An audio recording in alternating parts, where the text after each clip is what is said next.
Hello and welcome to today's BattleMech review. Today we're going to be looking at the Summoner or the Thor, depending on which side of the border you're on. Honestly, this is one of the more iconic machines of the Invasion era, and probably the longest running OmniMech in production. There never was a break in production for that machine, both on this side of the border and in the clan homeworlds. So this bad boy has been around for longer than some nations have been around, to be quite honest, especially with the new micronations that keep popping up. It might not be the best machine around, it might not be the scariest one nowadays, but during the invasion, this thing was probably one of the nightmares of the inner sphere. It's very functional, fast, mobile, decently armored, well armed. It can do what it needs to do. It has severe limitations. Let's face it, there's some problems with some of the configurations, but it works really well. So let's get into it. Clan Jade Falcon was the first clan to win OmniMech technology from Clan Coyote in 2863. Other clans had different levels of contact with OmniMech technology before. Some people traded for it a little bit, but Coyotes were quite protective of it. The OmniMech technology there, they started working on it right away, and after a bit of prototyping, the Jade Falcons came out with their Summoner Heavy OmniMech in 2872. It's not the scariest thing out there, but it easily replaced a lot of those 2C machines that exist in that weight range, and a lot of those, let's say, upgraded inner sphere machines that were still clogging up some inventories. Being such an early design, you would have expected the Summoner to have been replaced by the time of Operation Revival, but really there was nothing in its category. Everybody had them, every invading clan, every reserve clan, every clan that were stuck in the homeworld, everybody had massive inventories of the Summoner. It was your everyman, average Joe OmniMech. Everybody could get it, everybody could fix it, and there was nothing super fancy on it that required, a proprietary factory. So it was probably one of the simplest mech to manage in terms of logistics. Prince Arkin in waiting, Victor Steiner Davion, nicknamed the machine the Thor during the first engagement that they had with it, because it had a thunder and lightning configuration with a PPC and an autocannon. At 70 ton, the Summoner does invest a decent amount of weight into its mobility, using a Redline engine, a 350 XL. Redline is basically a Magna with the serial number filed off on it, so it is not that hard to source for the spare parts. And it can reach about 86 kilometers per hour in a straight line, and you get 5 fixed jump jets, giving you a jump range of 150 meters. I don't like fixed jump jets, you know me, but I mean, this is an older OmniMech. Back then, they didn't always know how to make everything pod-related. Maybe just a revised version of the Summoner without those jump jets into pods would have been better. Who knows? One of the great things on it, though, is the Model JD-067 communication system, which makes the Summoner probably one of the best command mechs in the clan arsenal, surprisingly enough. It uses a standard skeleton to make the machine a little bit easier to repair, and it has 9.5 tons of ferrofibrous plates, which gives it an okay protection. It's not the best armored 70-ton mech out there, but it's better armored than some of the common ones out there. Things like the Warhammer have somewhat less armor. You get 14 double heat sinks that are hard mounted on, which gives the Summoner an okay cooling for most of its configurations.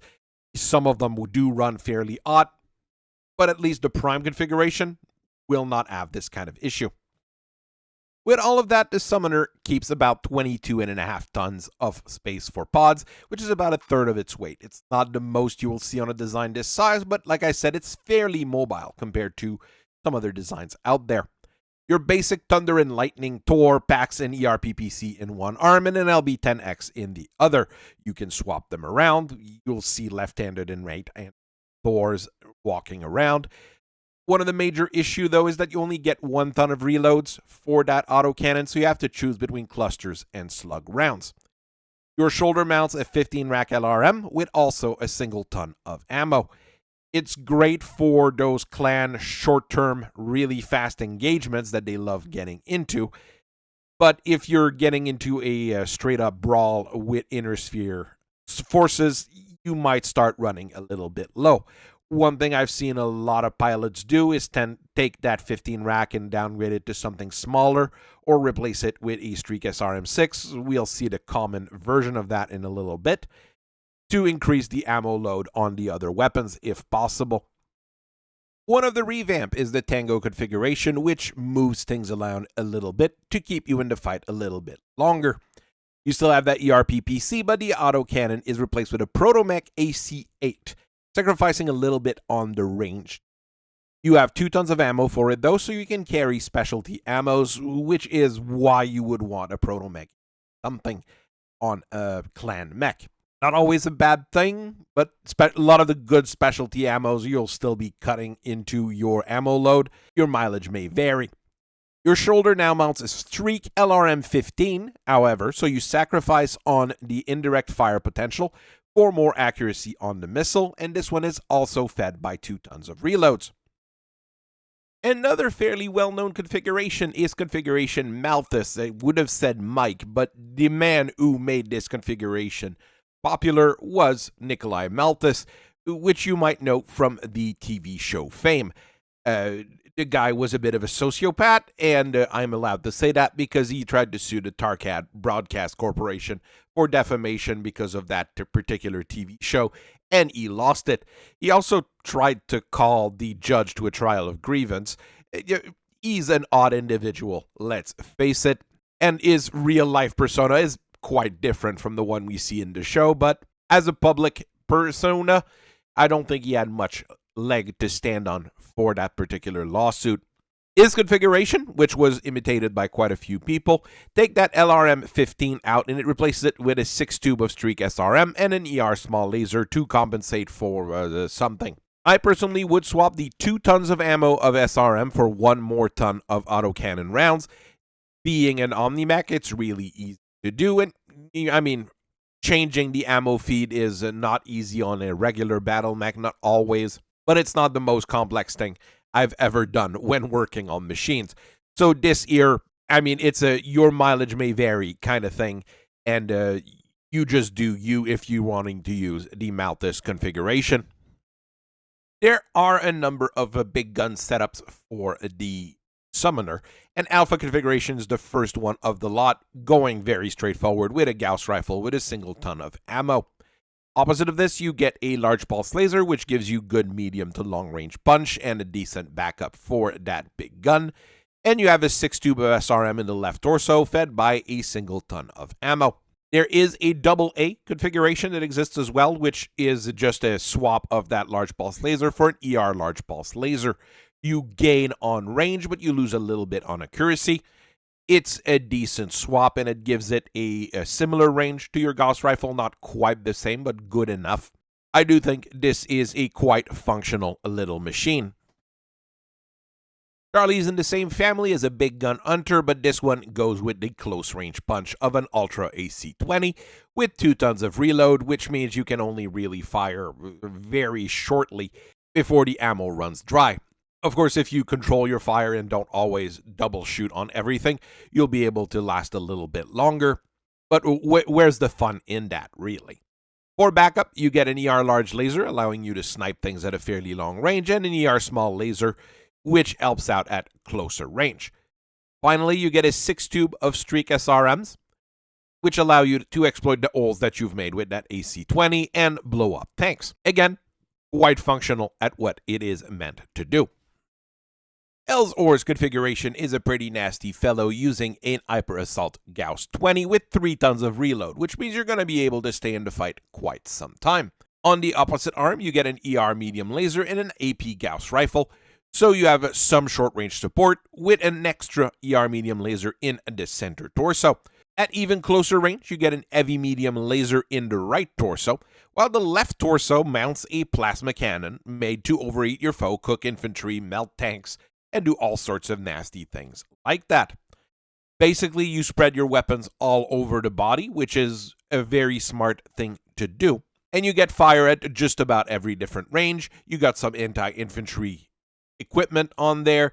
This is basically a very simple setup that's going to last quite some times in the field and do what it needs to do, which is just about everything. This is a rare Ellsworth's win, in my opinion. Juliet configuration goes down that particular line with a Titan Hyper Assault Gauss 40 on the left side, with the feed mechanism going all the way from the arm to the torso. You get 4 tons of reload, which might sound like a lot, but knowing how you basically have 4 shots of Hyper Assault 40 per ton, it means that it's not that crazy. At closer range, you get 2 improved heavy medium laser, which makes up the rest of your offensive capabilities. It's very decent, and with the amount of heat sinks that you have, you're not going to overeat shooting those. And to find things, you have a light active probe in order to cut through ECMs, detect hidden units, and things like that. Uniform configuration is generally meant for underwater fighting, and they did do that with the Summoner, but since you have arm-mounted jump jet, you can't swap those out for UMUs. That's why I keep saying probably best not to have jump jets as part of your core design, even though you want to put them on every configuration. The standard uniform, though, still goes pretty well with a long-range torpedo launcher 15 and a pair of targeting computer-enhanced ERPPCs. Here's the kicker on this. Just swap out that torpedo rack for a standard LRM and you have a very decent 70-ton brawler that is going to be able to do just about everything that you want it to do. It might not have as much firepower as, let's say, a Warhammer, but a pair of Klein ERPPCs with a targeting computer means that you're going to hit, and you're going to hit really hard. Going down that brawler route, Delta is your run-of-the-mill brawler. This one uses an ER large laser and ER medium laser in each arm tied to a targeting computer. In these side torsos, you get a machine gun to be able to take out infantry, and you use a pair of anti-missile system to protect you against anything that would fly your way. Maybe that's a bit of an overkill, but still not a terrible idea. You also get 6 extra double heat sinks to make sure that the heat stays way down. This makes this a very successful brawler at medium range, basically. Down that same line of thought, you've got the Otel configuration, which features a pair of heavy large lasers, improved in some cases, and a pair of ER medium lasers. All of this is tied to a targeting computer and 9 extra heat sinks to make sure you don't cook yourself. This one also features a single anti-missile system as a final line of defense. You're still going to run hot because those heavy large lasers are just freakishly heat intensive, but it works fairly well when you need that massive amount of punch. Quebec configuration goes brawling a little bit differently by bringing 24 tubes of short-range missile in a 6x4 configuration, 12 in each side torsos, meaning that you get a massive volley from there. Even with 2 tons of ammo, you will probably be running dry pretty quickly with those though. The arm mounts big weapons as well, an ERPPC and a large pulse laser, which you can interchange as needed, or you could even use an ER large pulse laser. 2 ER large pulse lasers. I mean, Quebec is ERPPC large pulse laser, but that's how it is with OmniMechs. At closer range, you get an heavy medium laser and an heavy small laser. So you do get good punch at just about every range. And if something has its weak armor or its regular infantry or regular tanks, this is probably going to just melt through it. Golf configuration also goes with 24 SRM tubes in the torso, giving it that massive short-range humph. At even shorter range, you get that heavy small laser. It'll keep your art warm at the same time. But more seriously, to make the holes for that SRM to exploit, you get an ERPPC and an ER large laser, which will do quite a bit of damage at long range. and you get 4 extra double heat sinks in order to control the heat generated by those weapons fairly decently. Speaking of missiles, well, Bravo configuration is a nasty missile boat which packs a pair of 20 rack LRMs in the arms, backed by 4 tubes of SRMs as well. You get 4 tons of reloads on the LRM, so you're going to be able to keep bombarding for a good period of time. Basically the equivalent of your Archer. To complement this, you also have an arc missile beacon to help guide your own missiles and any other missiles that people have that would be tied to it. An AMS rounds up the whole thing for additional protection, and I think that is quite successful. I've seen some people take those 4 tubes out and replace them by more LRMs. It gets quite silly at that point, and with clan LRMs, well, you can shoot them at point blank range, more or less. So why not do that? Everybody's a little bit different. This is obviously one of my favorite configuration of the design, just because I'm in love with missile boats as usual. Echo configuration is a little bit different, using advanced tactical missiles, and in this case you get a 12 tube and a 6 tube in the right arm. Each of those are allocated 3 tons of reload. I personally would have gone with 3 6 tubes instead to give you a little bit more flexibility in what you can fire, and 6 tons of reload for a single missile type is probably going to be a little bit easier to manage. Once again, your mileage may vary, do what you want. This is what they did with the design. A big ERPPC sits on the other side, allowing you to snipe and blow things up with a little bit more precision fire, but ATMs are great missiles in general as well. The Society Zulu configuration uses a ton of experimental gizmos for their version of the Summoner. Your main weapon is an IATM-12 with 3 tons of ammunition.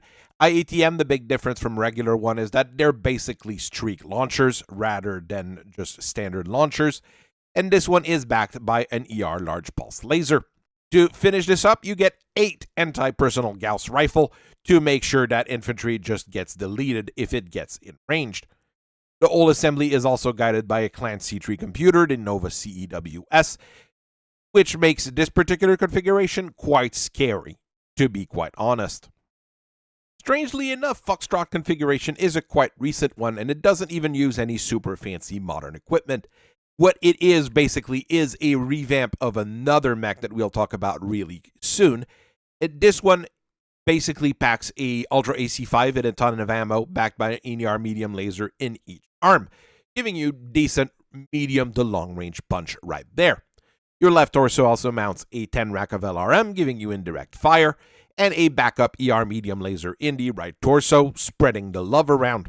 It works really well, and well, all the pods that are there come from another mech that we will talk about really soon here. And there it is. This is where that pod configuration comes from, with the Grand Summoner, or Thor II, which came out in 3093 from Clan Jade Falcon. They wanted something to replace their old Summoner, and there's a few basic changes on it. The body is made of endo steel rather than a standard alloy, so you save a little bit of weight there, and your jump jets are not hard mounted anymore. So you, well, not really save weight, because most of the configurations are going to use those jump jets, but it allows you to have more flexibility. You get 10 even tons of ferrofibrous plate, so you're a little bit better protected. And overall, you get 30.5 tons of pod space to play around with a variety of configuration, with the main one being a pair of Ultra AC5s and ER medium lasers and a missile rack on the shoulder. Even with multiple evolutions on the design and the things that were meant to replace it, the Summoner is still in full production on Svarstad, thanks to Clan Ellsworth. It's simple enough for most techs and engineer to fix with just basic tools. Nowadays, the hardest bit is probably going to be swapping in and out the pods if you have them. It's well balanced, it's capable. The Summoner is what most people imagine what an OmniMech is meant to be. And to be quite honest, it might not need to be anything more.